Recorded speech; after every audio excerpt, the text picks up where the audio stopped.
Hey, and we're live for a rare kickboxing vivisection, Glory 21. Believe it or not, there are actually combat sports other than MMA that exist out there in the world. I'm here to talk about one of them with one of our bloody elbow kickboxing experts and analysts and writers, John Joe Regan. Thank you for joining me. Yeah, no problem. Thanks for having me.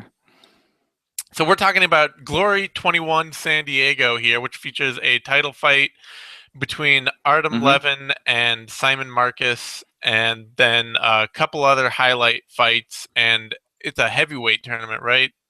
On the undercard, or to start things off. Yeah, there's a four-man heavyweight qualification tournament, so the winner of that tournament will go forward to the next heavyweight contender tournament, and then the winner of that tournament, which is also four-man, will get a title shot. All right, so it's a So tournament is to that? get into a tournament. Yeah, yeah, basically. Good to know. Which also hmm explains why there's nobody in it that I even vaguely recognize at all.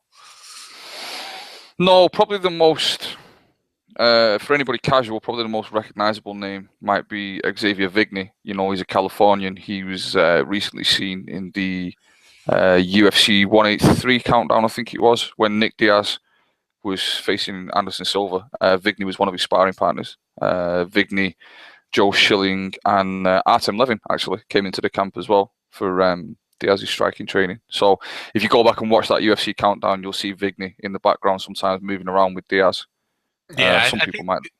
the guy I know the most is it Chi Lewis Perry or is Chai. Chai Lewis Perry, just Chai. because I Yeah. think we've covered him a bunch on Bloody Elbow, and he's did some other one of the big five sports kind of thing, being an Mm. NBA tryout player and all that. Mhm. Mhm. Yeah, he tried out for the LA Lakers in 2011, I think, or 2010.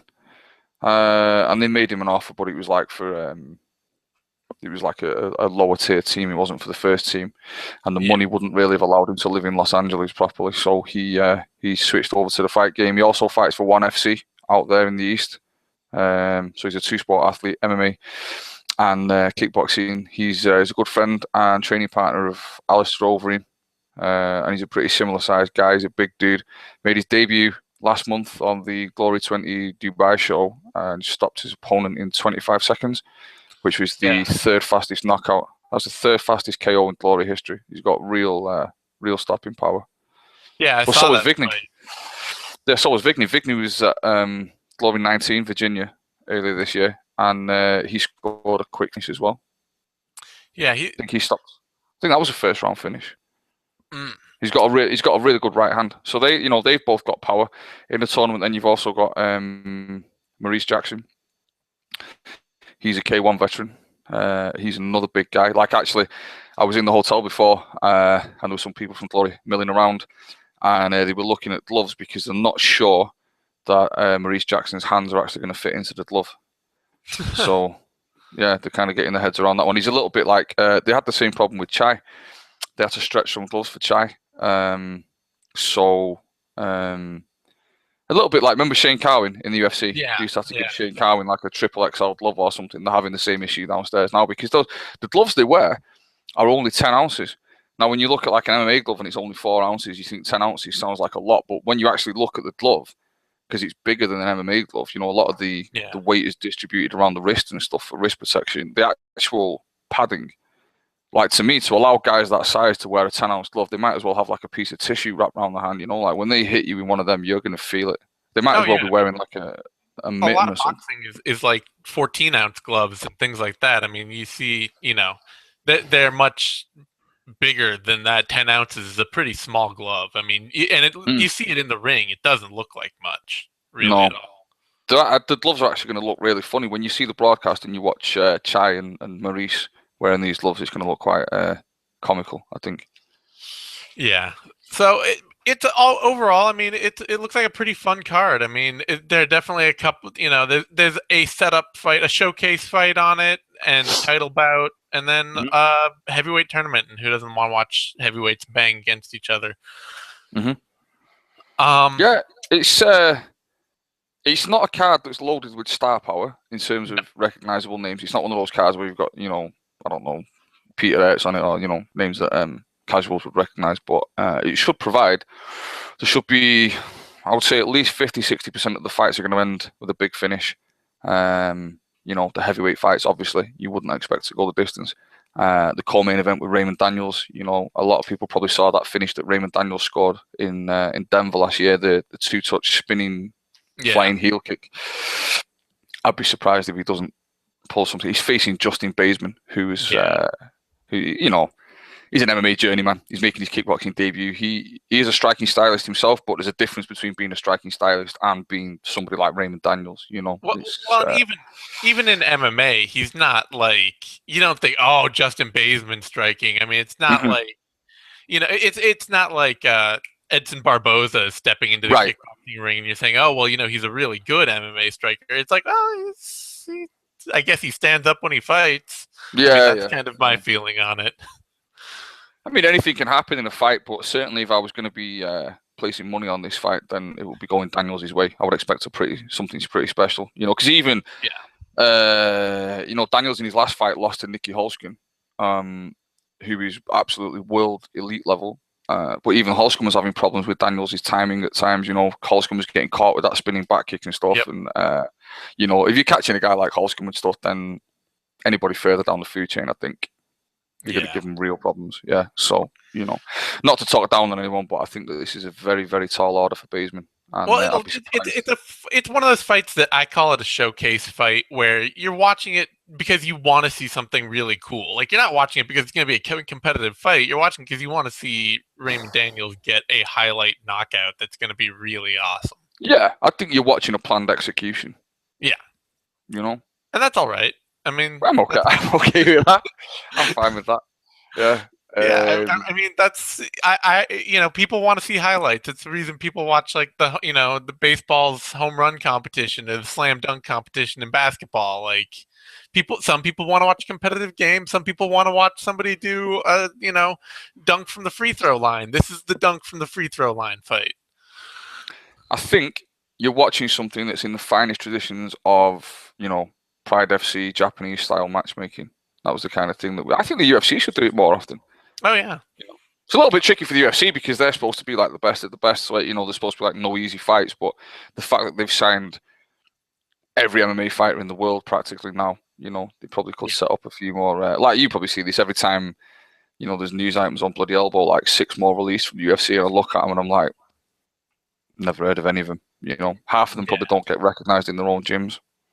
Yeah, no, it's true. I mean, at the very, like, the James Toney Randy Couture fight, that was the kind of thing where like, that was fun. It may not have been a good fight. It may have been an obvious showcase, weird bit of attraction, but it was fun. I enjoyed watching it. Yeah, they should. I don't understand why they don't do things like that more often. Kind of interesting. Yeah, they think they have a reputation to protect, and I'm really not sure they do. I'd love to know what they really think. I'd love to be a fly on the wall in Zuffa's offices for a day or two, just to, I don't know, just to get understand what they kind of feel like, what's going on, and their own sort of position and stuff. Because they're not popular right now. There's a lot of backlash right now with like the Reebok deal and this and that. Dana's gone very, very quiet. Yeah, he's had to. I think that the lawsuit trouble that they've encountered and all that mean that they've put a pretty tight leash on what they want his public output to be. Yeah, they should have done that a long time ago anyway, because like the whole fuck you tough guy thing was, it was okay for a bit, and I guess it appeals to a certain demographic, but I got sick of listening. It flies right in the face of their whole mainstream expansion idea. I mean, it does, and also just shut up. Some of it was just too much. Just stop. Like, every time you turn on the internet, it was just pages and pages of data with, oh, fuck you, fuck this guy. Shut up. Especially when you're talking about people that could wipe you out in 30 seconds if you're in a room alone with them. But we digress. We digress. We're way off base from kickboxing, where we're supposed to be.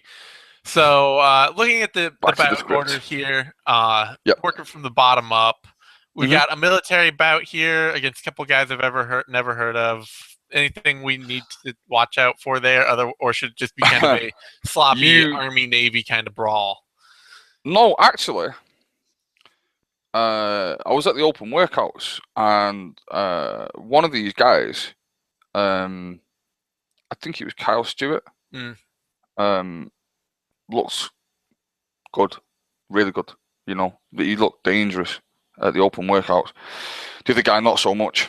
So that might also be a quick finish, but because one of them is making his professional kickboxing debut and the other one's got like a reasonably extensive record, the California State Athletic Commission has this morning, decided they have to wear headgear.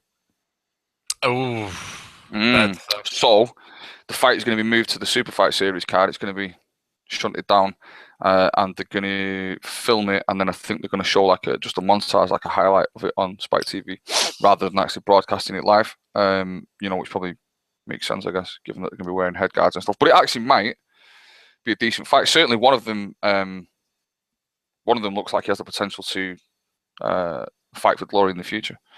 They might use him again. But the military fight is because Spike TV has a military charity is not the right word, but there's like a military cause they support, Veteran Operation Wellness, you know. Yeah. So it kind of ties in with, and San Diego is a big military area. There's a lot of military bases. The same thing, they did a military fight in Virginia because that's like the largest concentration of military personnel everywhere in the States. But they're not going to do it for every US card. It's just when they're in an area that has a military presence. Because obviously a lot of these guys in the military practice, you know, combatives and kickboxing, boxing, whatever. So Yeah, I that's was pretty much. wondering about that. But since it's a headgear fight, I at least hope that like one of the guys' headgear keeps getting kind of turned around, because that's always what makes those most entertaining, is when they have to constantly adjust it while getting punched. So that'll I be my mean, personal. yeah, no, there'd be an amusement factor to it, but No, you it's know, not. they're stepping up, they're having a fight on a big platform, and you know, the headgear's a shame. Yeah, Hopefully they it get to is. show the skills, and you know, I hope it doesn't turn into a farce. But I'm not a big fan of headgear. And actually, No. headgear, you know, even amateur boxing from the next Olympic Games won't be using headgear for adult males because they've done the science behind it and they've figured out that headgear doesn't do anything. Like if you think a concussion is your brain inside your skull getting shaken around, and then like when your brain touches the inside of your skull, you get knocked out. Well, headgear doesn't do anything to stop that. You know, if you're wearing a hat, you can still get your head shaken around, and it doesn't do a thing. It stops you getting cut, maybe. It reduces the number Yeah, of cuts and that's always been lacerations. my thing. To see it in training is to see it as a cut preventative. Like you want guys to do it when they train right before a big fight, so that they don't get cuts. Yeah, but then when you're wearing a head guard as well, it makes your head bigger. So a Yep. punch that you would normally slip and it would just miss by, you know, a couple of millimeters, you're going to catch it on your head guard and you're still going to get that little impact. Yeah. So, you know, to avoid lacerations, really the most practical thing would be to wear a gimp mask because it's very, very thin. See, you're laughing, but a few years from now, everyone will be like, that was it. That was what we should have done. Like, you know, it's thin, it's leather. You walk into a gym and see the fight, because you know they all into breathing restriction too. So what you're going to see is you're going to come in, you're going to see them with the ball gag and the gimp mask. Obviously, you'd have to leave it unzipped or whatever, you know. But like the leather won't cut. It's a nice durable leather. It's very thin, so you can slip your punches and stuff, and you're not going to get caught. It's the future. You're talking about this like it's an experience. Like, you know, you're saying when I wear my gimp mask, I find that it's really very comfortable. It's no complaints from me, you know. I do recommend a good quality calf leather, and maybe like a suede lining or something. Yeah, you know, so far so good. Maybe use a little saddle soap to condition it. Oh yeah, yeah. That's important. Yeah. So then the first bout of the heavyweight tournament, Chai Lewis Perry versus Demorial Dennis. versus Dennis. So Demorial Dennis, some people might have seen on, I think it was on Access TV. Legacy MMA did a kickboxing show, Legacy Kickboxing 1, and he faced Pat Barry, and he lost a decision. But a lot of people felt that the decision probably should have gone his way. You know, like Pat Barry might have just got an extra point for being Pat Barry. You know? It definitely looked like one of those things where Pat Barry was landing some of the more powerful shots at range, but every time they got in close, Dennis did like a little, you know, little dirty boxing, kind of beat him up well inside. One of those fights where I personally would have probably scored the fight a draw and then, you know, wanted to see an extra round. Mm, Probably would have been decisive. But, he's coming in. He can kickbox. He's got kickboxing skills. He's coming in on late notice, which doesn't favour him. But he's one of those guys. He takes a lot of late notice fights anyway, so he tends to keep himself in fight shape. He's got a range disadvantage against Chai. We've not seen more than 25 seconds of Chai's kickboxing, so we can't really talk about how rounded his game is or anything. I've watched him on the pads, and he seems fluid and stuff, and there's no issues with his technique that I can see. So on raw power and reach advantage and preparation time, I am leaning towards Chai for this one. yeah, I think it's my big thing is that looking at what tape there is out there for these guys, that it's probably going to end up being kind of a boxing match more than a real kickboxing match. Like, it seems like neither guy really kicks a lot, from what I've seen. No, but I know that Chai likes to use his hands, but he has got a really savage knee. Because he trains with Alistair Overeem a lot, and he's got that he's got that knee. Oh yeah, I mean, I'm not saying that they won't use the lower half of their body at all, but you just won't see a lot of like range kickboxing. You might see knees in the clinch and stuff like that, but you're not going to see like Perry seems to have like a really straight up and down stance. It kind of means that if he threw a lot of hard kicks, he'd probably put himself off balance a lot. Right. So you're not gonna, but it'll be. I mean, and that's just kind of what I expect to see out of maybe a lot of this heavyweight tournament is a lot of boxing. Yeah, I think we also need to see with Chai his gas tank because he's a big unit. Yeah. I know that Xavier Vigny favors his hands a lot. He's probably a boxer who throws the occasional kick rather than a kickboxer. Although he loves kickboxing, prefers it to MMA because he could. Let's be honest, if he went into MMA, he'd probably make more money as a heavyweight. If you're even a half decent heavyweight, you're like you can headline every small show, and even before you get to the UFC, you're going to be always headlining cards. Yeah, and then once you get to the UFC, you're pretty much immortal as a heavyweight. I think you've got to lose like 4 fights in a row or something before they think about dropping you. So that says a lot, the fact that he's chosen kickboxing over MMA, especially coming from California. Yeah. Yeah, so I think you're probably right. You're going to see a lot of heavy hands, which, is fantastic, I think, from the fans' point of view, because kickboxers, heavyweight kickboxers who like to use their hands, you're probably going to see some finishes because they don't have, even if they've got power and skill with their hands, they generally don't have the same defensive skill or head movement that boxers would have. So something's going to land, and someone's going to hit the floor. So, on the second fight, then, for Vigny Jackson, who you got? Yeah, I want to go with Vigny. He just seems sharper, fresher, younger, hungrier. I mean, Jackson's got experience. Jackson's coming in with a 31-0 record, but I can't verify that record. Yeah, I don't know if somebody's also included like his amateur record or who that was against. I know that he's fought under the K1 banner before. But at 31-0 in heavyweight kickboxing, and yet not a known guy, something about that record doesn't seem quite right to me. it seems really suspicious. I know. Yeah, 31-0 would put you up there with. I would have thought that he'd be mixing it with guys like Zimmerman, Adegboye, Verhoeven.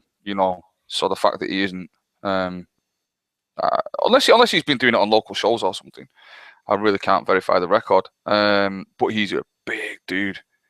He's a big guy. But so is Vigny. I was talking to Vigny before, and he wears a size 17 shoe, and it's proportionate to his body. So that would give you some idea of the size of frame that he is. I'm surprised he doesn't play basketball or something. And then I met him, and I was like, wow, he's a big guy. And then you meet Chai, and Chai is like, he's a big guy. And then you meet Maurice, and Maurice is like, wow, he's a big guy, and heavy set. Yeah. But Trim's, there's no fat on him. He's not out of shape or anything. Demorio Dennis, I'm not a small guy. Demorio Dennis is bigger than me. Demorio Dennis looks small in this tournament, Yeah, he's gonna. I feel bad for him because there's an anything could happen factor, but it just seems like he's just kind of surrounded by these behemoths, all of whom are like really in very good shape, and then he's kind of like the little sort of regional heavyweight that is in gym shape, is in fight shape, but is not like the sculpted athlete. out there. No, exactly. Although, you know, Demorio used to play football and he was Yeah. 400 pounds. Yeah. So he can But carry the weight. I'd imagine a lot of that was horizontal, you know, rather I than. don't think he can add it vertically. I don't think it works that way. I know, yeah, he's not cut height. I was like, what am I talking about? I might drop down a height class. But yeah, I think, you know, I'm kind of interested to see what Maurice can pull off, but I'm kind of leaning towards Vigny for this one. I think that Vigny's going to win it, and I'm expecting a Vigny Parry Lewis final. You know, Chai's been talking a lot of shit about Vigny because they were originally matched up for Glory 20. Chai's debut was supposed to be against Vigny. Vigny got moved to this tournament. Chai finished his fight in 25 seconds and then got brought into this tournament as well. And he's been talking shit on Vigny ever since. So Yeah. there's some heat. I was in a breakfast room this morning and Chai walked past and went, "All right, big man," sarcastically to Xavier. And Xavier was just like scowling at him. So I really want to see that final because they'll throw heat. And I'm just curious to see the gas tanks, you know. I get the impression they both seem like athletes. They both seem very, very well trained. I just haven't seen them fight for long enough to say that, you know, the gas tanks are going to hold up. Because obviously carrying that much muscle and going at the pace that you go in kickboxing, it's kind of an exhausting thing. So we'll see.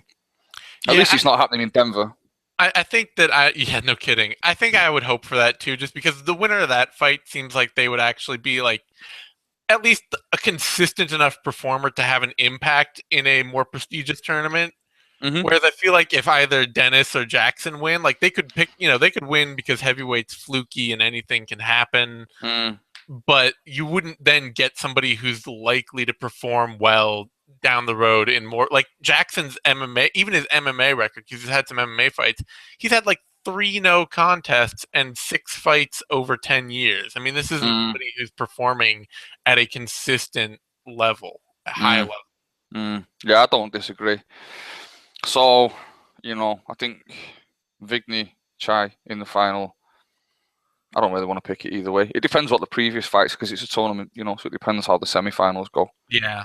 Yeah. I'll stake my claim and say that I think Chai takes it just because he seems like the more natural, fluid athlete when you get right down to like mechanics and how he moves.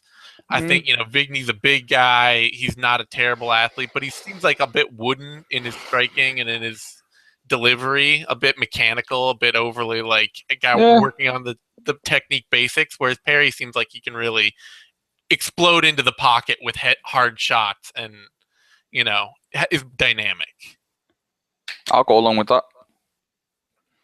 That's my take from the 30 seconds of tape I watched and having zero kickboxing expertise whatsoever. So no, I don't think you're wrong at all. I think that there does seem to be a touch more fluidity to Chai's movement. To play basketball at a high enough level, even to make an NBA D team or D League team, like that, you know, you have to be at least a pretty reasonably decent, you know, fluid athlete. Of course, you know, then we saw Darko Milicic's K1 or kickboxing debut, but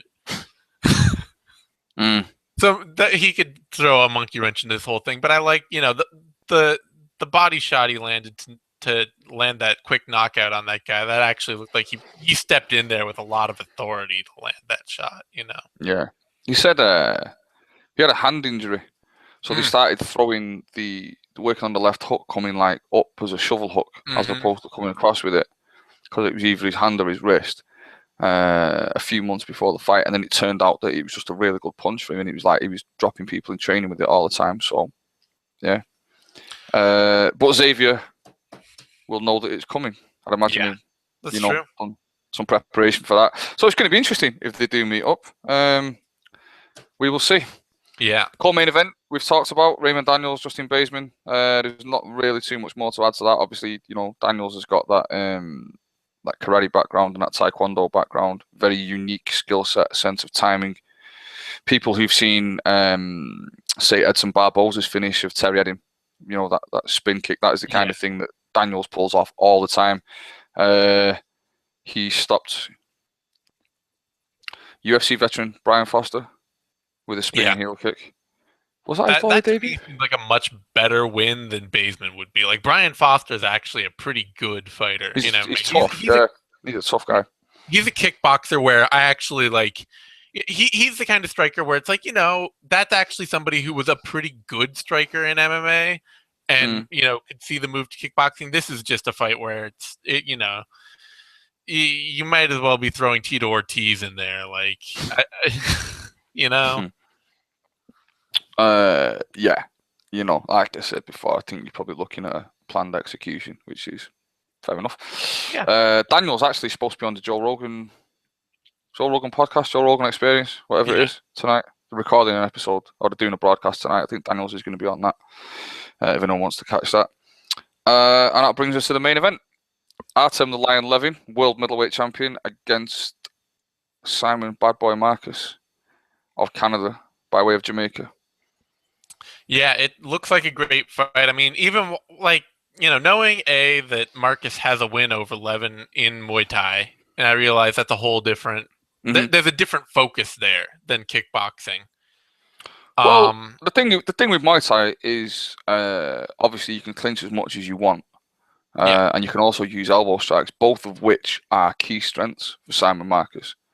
When Levin talks about that fight, he says, it was not even a real fight. It was a clinch fight. What is this? He doesn't, he's kind of disparaging about it. Me personally, if those are the rules you're fighting under and you lose, then a fight's a fight. If you don't want to get clinched, then get out of the clinch. That's up to you to deal with. So I don't think Levin's got an argument that he was, hard done to in any way. If you're fighting under rules that allow a clinch, obviously now Marcus is stepping into Levin's world. Kickboxing is much more Levin's game, and it's going to be interesting because Marcus Marcus was undefeated. He was 39-0 in Muay Thai, and then last year he crossed over into kickboxing to join Glory. He faced Joe Schilling in the quarterfinals of the last man standing 8-man tournament, and they had a fight of the year that ended. It went to an extra round because it was very close. Schilling was put down once in the middle of the fight, and then bounced back and was beating the shit out of Marcus. And then it went to a draw, so the judges ordered an extra round, and that round was close. And in the dying seconds, Marcus was kind of forcing Schilling into the corner, and as Marcus came in, Schilling just let go with that right hand counter that he throws, and Marcus went down. So it was his first loss. It was a KO loss. But it was respectable. It wasn't like he got outclassed or anything. But then he had a fight in China against a guy called Fang Bian, who most people won't know, but he's a very, very good kickboxer. Probably the best in China at that weight. And he didn't look good at all. I think he got knocked down 3 or 4 times in the first round, and the fight was over. Looked terrible, sluggish. Maybe some jet lag effects or something. Mm-hmm. But then everybody was like, well, maybe kickboxing is not for him. 2 stoppages in a row. And then... Actually, he won a fight in between fighting Schilling and Fang Bian. He won a fight, but I can't remember if that was under Muay Thai rules or not. But he won a decision. Can't remember. So anyway, he went lost by KO, won a fight, lost by KO. So people were saying maybe kickboxing is not for him. And then he was put into the Glory 20 Dubai middleweight contender tournament. He had Wayne Barrett in the semi-final. He had Jason Wilness in the final. And he won it. Everyone was expecting that Marcus was going to be eliminated. They thought that Wayne Barrett's movement and boxing-based style would either take him out, either Wayne would knock him out, or he would win by Decision. And actually, Marcus looked completely different because he spent like 3 or 4 weeks in Thailand with Wakao Banchamek, used to be Wakao Paul Pramuk. He was training out there with him, and he says he's learned a lot about adapting Muay Thai to kickboxing, which is what Wakao did to dominate in K1 Max. And it looked like a different animal. He looked fantastic in Dubai. He had like a very movement-based, evasive kind of fight with Wayne in the semi-final. And then when he faced Wilness in the final, Wilness is a guy who likes to march forward and do a lot of damage and throw constant heat. And Marcus likes that kind of opponent. And they had a really good fight. And now he finds himself here. 4 weeks after winning in Dubai, he's facing Artem Levin. It's kind of a grudge match as well because they've been talking all kinds of shit about each other. So I always like to see that, that's interesting. Yeah, and you can see the dynamic between them when they're in the same room or like in the hotel and stuff. Like there's a real friction there. Yeah, I mean, I went and watched Marcus, especially his last couple fights, just to get a better idea of the fighter because it's always one of those things that I think people when they do analysis, they tend to go back like years to Yeah, look at a fighter, and yeah, it's like, well, really, what you saw, if somebody fought 2 months ago, that's the fight you want to watch because that's the fight yeah. that's the fighter they're likely to enter the ring now as. They're not likely to go all the way back to something they were doing years ago. And the fighter that you see in those last couple fights looks like somebody who's really perfectly started to blend their Muay Thai style to kickbox. Like he's still got the Muay Thai stance, but he's really, he's getting his kicks off really quickly. He's landing punches, straight punches, and moving and finding the range for his kicking game a lot more and his punching game a lot more. Hmm. And it looks like a much more patient, technical style that's going to be effective in a kickboxing match. Yeah, well, he said that it was going to take him a few fights to there was going to be a learning curve, and that he wasn't bothered if he lost, and it seems that he genuinely wasn't, and he's Yeah. had his learning curve, and he's looking dangerous, and he's looking like he's adapted. I don't, Marcus is going to come forward and walk Levin down. Levin's obviously a far better boxer than Marcus is. Marcus' punching is still kind of rudimentary. It's that Thai style, Mm-hmm. and Levin's slick. So I'm kind of expecting to see Levin. Levin likes to fight moving backwards. He's going to let Marcus walk onto him. He's going to showboat, slip, duck, dive, score his points. Levin's one of those guys. He's got finishing power. He's finished plenty of people, but he almost needs an opponent to make him raise his game. Like, and if he's allowed to coast, he will do. Like if you watch his fight against, say, Robert Thomas, for example, he will he'll coast. Or who else? When he fought Sahak Parparian, I think it was like Glory 7 or so. But if you just see that, that's the kind of fight that he can have. Well, If he's not really getting pressured. Guys who have that really slick style, a lot of times it's the idea of like they want the opponent to give them the opportunity. They're waiting for that mistake that they can capitalize on. They're waiting for you to open yourself up when you come in. And if they get an opponent who's not willing to do that, then yeah, they just kind of coast out the fight. Like it's like, well, if I don't have to try to beat you, I'm just I'll let you not fight me. Yeah, I mean Marcus is going to give him that forward pressure. Yeah. I just get the feeling Levin's going to try and showboat him a lot, and kind of embarrass him. I think that Levin really wants to like shove this one up his ass, for want of a better expression, for that loss that he suffered to him. So yeah, it's going to be interesting, to see what the Marcus really needs to kind of trap Levin so we can unload and land his heavy shots and stuff. And the clinch, both of these guys are like expert clinchers, really. Mm-hmm. And Glory has a rule: the clinch is limited, but they call it the 5-second rule because the referee can give you up to 5. Although the application of this has been very, very inconsistent. It depends on the referee. Some referees still, stop the clinch immediately. Other guys let it play out. But they're supposed to get 5 seconds as long as it's an active clinch, like if they're working the guy and the landing strikes and stuff. So they're not just using it to stall. So you might see some. If they can make the active clinch work, that might be interesting. Hopefully they don't just keep tying up. Hopefully the referee, if that does happen, the referee will discipline it and keep the fight flowing. Yeah. I feel like I don't know. It's a tough one for me watching it just because it does seem like Marcus's style is really like becoming more controlled and more consistent, and just he's got the pure speed to make a really technical, like straightforward style work really well. But the hands, that's the big thing I keep coming back to, is that like he's not really capable of putting more than one shot on somebody at a time with his hands. And unless he can really break Levin's movement down with his kicking game, I don't see him being able to compete with the boxing. No, I don't see him outboxing Levin. Yeah. At all. So I think it's a tough fight for Simon. Like Simon's very, very fit, very tough, very strong, very durable. It's that slickness that Levin's got. Levin is pound for pound one of the best strikers on the planet right now. He said, like, when he was a kid, Levin used to watch Roy Jones Jr. all the time, and Muhammad Ali, but especially Jones Jr.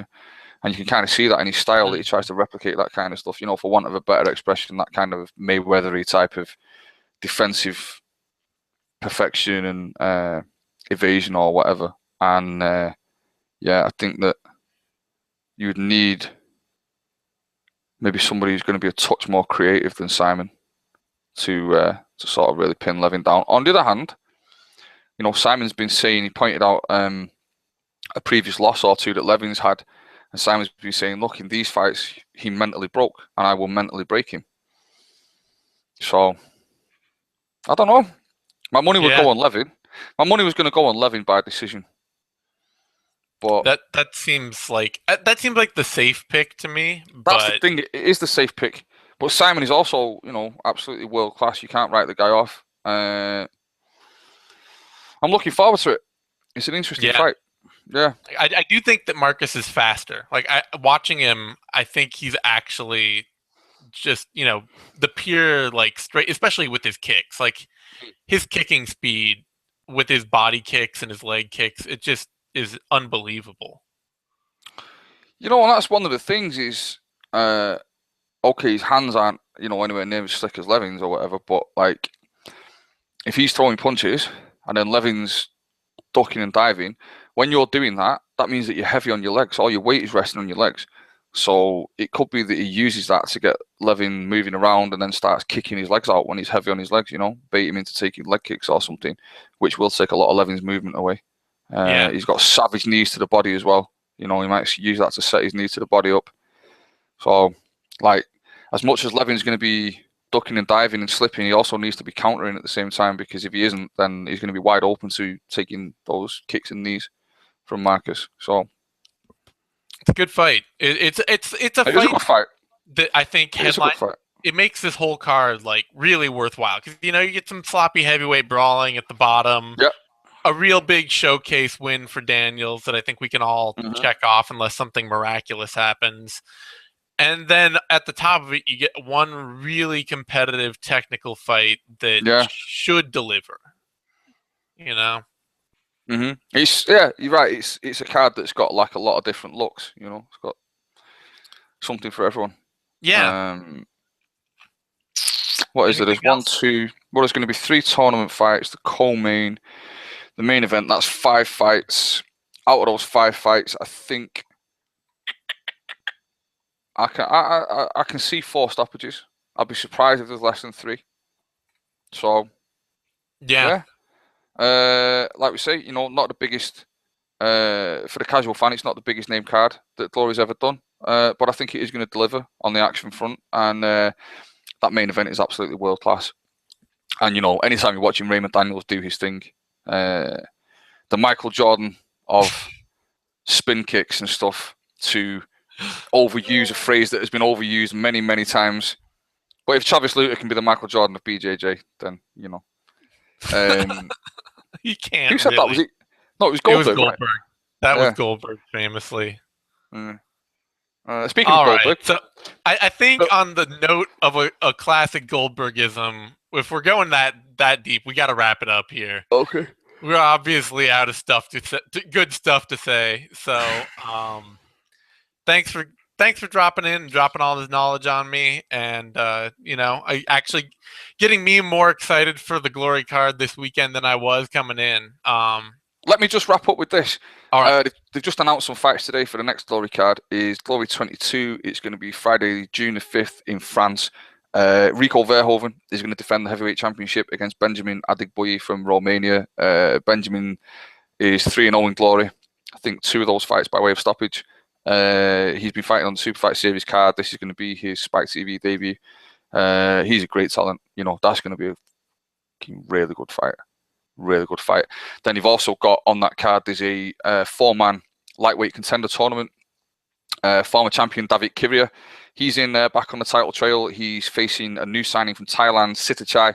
People who follow the Thai scene, people like kickboxing purists, are very, very excited about seeing Sitachai move into kickboxing, because he's a guy. He's a former Lumpini Stadium champion, but he's one of those Thais who has like a sort of kickboxing style Mhm. almost rather than a Thai style. You know, like he goes in there. They call him the Killer Kid because he goes in there to fuck people up. He's not interested in like clinching and points and stuff. He's a fighter's fighter, and he's got a very appropriate style. Could be the new Blackout, is what people are saying. I guess we'll see. In the other tournament bracket is Josh Johnson from Canada. You know, bright young prospects, also 3-0 in glory. I think he's just turned 22. Since the age of 15, he was training out in Amsterdam with Andy Sauer and some of the guys from Majero Gym, and also Jose Aldo, because Jose Aldo would often go and train with Andy Sauer. So Johnson was sparring with guys like Aldo in his teenage years, and you can see, he stood out in his performances in glory. Very mature performances, very confident, superb athlete, skill for days. And he's facing Nicholas Larsen from Denmark. Larsen's also got a few wins in glory, another bright young talent. That's a fight of prospects. That's a really, really interesting fight. And then the winner of that is going to face the winner of Sitachai and David Kiria. So that's a fantastic tournament. Co-main event is Zach McQuesser, who knocked out Pat Barry at Glory 16. He's back, and he's facing a guy called Carlos Brooks. Carlos comes from New York. He's a training partner of Big Baby, Jarrell Miller, the heavyweight who lost to Crow Cop on one of the recent Glory shows. And he's a veteran of Chuck Norris's World Combat League. He's got a very Raymond Daniels-esque style. He does a lot of spin kicks and stuff like that, but he's also got good hands. So that's going to be quite an exciting fight as well. So Glory 22 is a really, really strong card, very exciting card. And those fights were just announced and confirmed today. So something to look forward to. In the meantime, Glory 21 tomorrow, Friday, May the 8th, live on Spike TV, 11 p.m. Eastern Time, 10 p.m. Central. There you go. That's the end of the plug. You can find me on Twitter at DZaneSimon. You can find John over on Twitter at John Joe O'Regan. All one word, right? And you can find us both on Bloody Elbow. And thanks for tuning in, everyone. Stay tuned for more videos. We'll have 6th round. We did UFC Vivi today. We'll have all sorts of other shit next week. So thanks everybody for tuning in.